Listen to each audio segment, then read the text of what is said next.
Hi guys, it's Dr. Mohammed Usman, and today we will be talking about my another training session on Train the Trainer Mentor training series. This part will be based on principles of active learning. Previously we have learned about using the PowerPoint by the trainers and how to use the PowerPoint effectively for giving training sessions. So this training session will further increase your knowledge on the principles of active learning and how you can make an active learning and active environment in your classroom or training session. So when we talk about the active learning, it is basically two concepts. First one is telling and the other one is the teaching. Telling is that it does not require an active audience, and it is just that you provide the training and you provide a set of examples and you tell a story kind of thing to the people. So basically it is just telling. So when we are in a classroom session or in front of the individuals or professional, we should avoid the telling only session. We need to involve those person in form of teaching and active learning, and you can do it by providing an active role and the person who is learning and involving them in a process, like you have to go with them in the practical approach. So when we talk about the training is a kind of practical thing, and you have to go into a further role and you have to attach yourself with the respondents and your professionals and your candidates and your students. So it is very important that you know the difference between telling and teaching. So if I talk about the telling is like stories blah blah blah blah blah and blah, and everyone is not attentive to it and everyone is not listening to it, they are not understanding that concept. So telling is like you have to just read the slides and you have to move on. But basically teaching is like that you have to use some examples. You have to know that in teaching, if you are telling about a topic, then you can ask someone, can you tell me what is this concept? Can you tell me that what is addiction is, what is the training? Can you tell me what is teaching it? If I will be doing this session, then I will asking my candidate for very first question, can you know what is the telling and what is the teaching? Have you taught ever, and how you taught? Please come on the stage and tell me that how you have taught before. So I will take some kind of presentation through with my professional people who are over there who are doing the trainer session. So it will be a different, so they will just answer my question and they will present something and we will involve in an active learning environment. So it depends on the trainer that how he will change the environment into an active learning environment, or other he just want to go through the telling approach and he just want to complete his session or presentation and he just want to move on. So what is an active learning? And actually active learning is a process of transferring the information or skill from one person to the other person. So basically if you are the trainer, you are transferring your knowledge and skills from yourself to the trainer. So you have to understand, process and connect with the new information and skills with the previous knowledge of the participant. You have to ask the participant different questions, like if you have read this topic before, if you have read this topic before, then can you tell me something about it?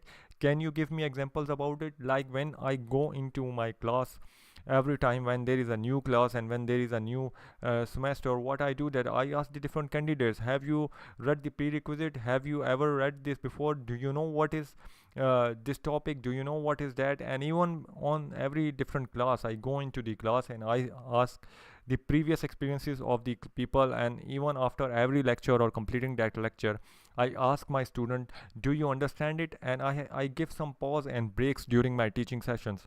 I pause them and if I feel like the students are not understanding, then I will again go back to that training session and I will again teach them all the concepts, and I will try to make sure that they understand it, and then I will try to ask the question back to them to make sure they are understanding and involve them in the active learning.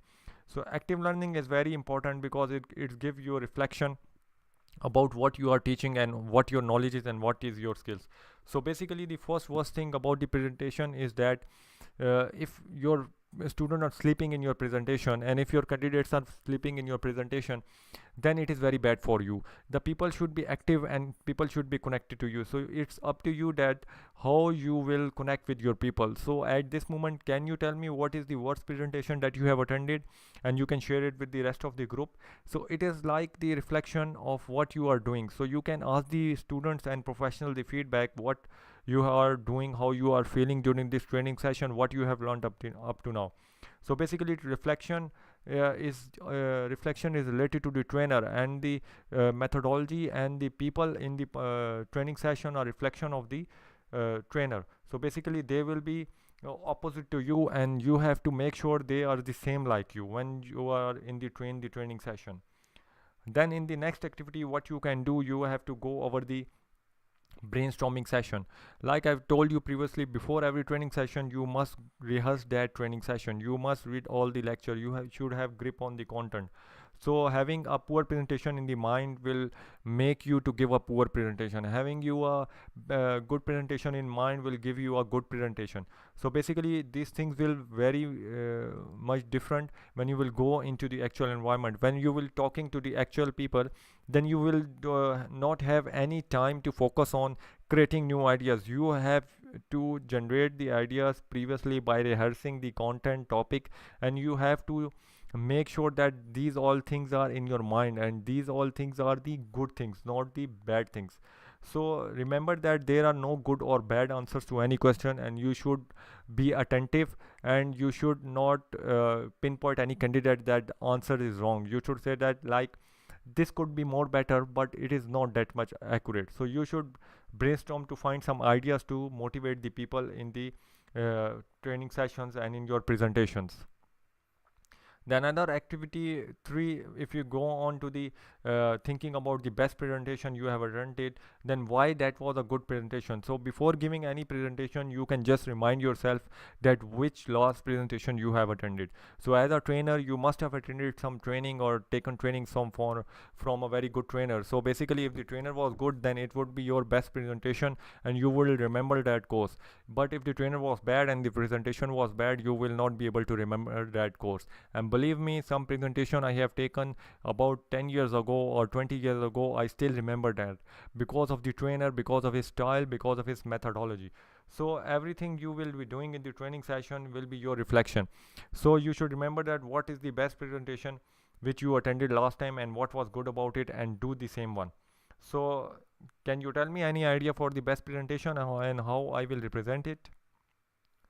So I will leave up to this question up to you. So after active learning, when we go on this one and we have to implement it, we have the participants as the most important role. If your participants or the candidates or the students are not good, you will not be able to go for an attentive role. The biggest problem in training sessions is that you go over 20 candidates. I will always suggest don't go over 20 candidates. When you will go over 20 candidates in a class, you will not be connected with each other.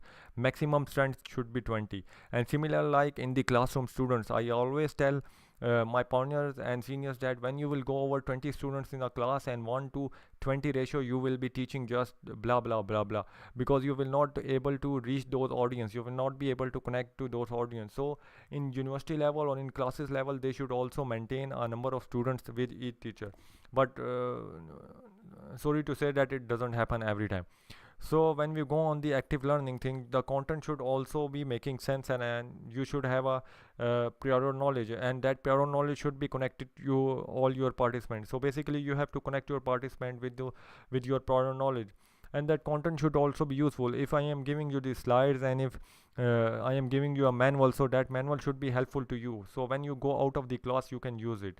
And training should be fun, sportive and engaging. It should not be boring type of thing. It should not be like there you can crack some jokes as a trainer, but you can crack and talk about different stories, you can talk about different participant role, you can talk about your previous experiences.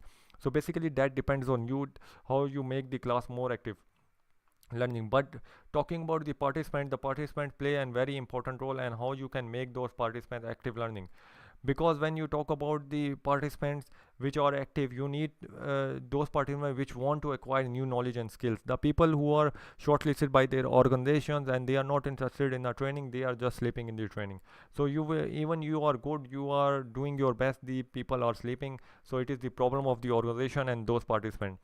And you should make sure that if a person is sleeping or anything else, you try to make sure that that person have to solve some problem during that training. You have to wake them up, you have to give them some workshops, you have to give them some work. When you will give some work, you will do some practical workshops, all the participants will be active. And you have to demonstrate your understanding. So if you will be clear, then participants will be clear. And if you will apply your knowledge and skills on all the trainings, and then all the participants will go along with you with a speed like you will be doing. So it all depends on you, that how you will make sure that participants are understanding your presentation and understanding and the required course content. So it is up to you. So when we talk about the understanding, I will always say that people will not understand what you will try to teach them. People will understand what they want to learn and what they want to understand. It is like a baby. Like we have babies in our home. When the baby is born, he does not learn what we tell the babies. He will learn what we will do. So what you will be doing in our training session, similar like those person will go and do in their training session. So train the trainer class is the reflection of you, your personality. You should be good, you should be positive in the train the trainer class. It is very important for you. So how to produce active learning? Other than that, you have reviewed the content before. I have always told that you should include the content, that you should connect with your participants previous knowledge. So if you know the participant introduction and you have given one training session, you should always include the examples related to those training session. If the persons are from industrial level, then you should include some industrial example. The industry telecommunication example should be telecommunication. The industry is manufacturing, the example should be manufacturing. So that all depends on you. All the examples, image and situation should be related to that content and subject. Like if I give the training session in a manufacturing environment, then I will include the different training examples or different situations from the manufacturing one. Similarly, like when you go over in the classroom session or university level, or if you are giving this train to trainer session to different teachers, then you will include examples from the university level or then from the school level. So that depends on you, that what content you should include in your training session to produce the active learning. And other than that, activities are very useful. If you will allow the participant to represent themselves, then your training will become very useful and active, and you will make the learning a very fun experience. And you should encourage participation. You should not be alone on that stage. Bring some people on the stage, do some puzzle work, bring some charts, do some writing. So training is not just giving the presentation and just completing it in our time and wasting the hours. So it is basically you have to go through it and you have to answer questions of those people.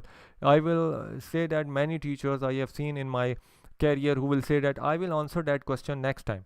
So that is a very bad habit. If you don't have knowledge, then you should not be over there. If you have knowledge, then you should be answering every question asked by that student, because it should be related to that content and you have grip on the content. So these were some examples and the topic about the active learning. I hope so you have liked that. If you like it, do visit my channel and subscribe to it. And if you want any concept to be taught in English or Urdu, you can place a question in my comments on YouTube channel or send me an email. I will be happy to do it for you. And you can also get a training certificate for it, and the steps are over here. So what you are waiting for, go today to my YouTube channel and you can also apply for the certificate. Thank you.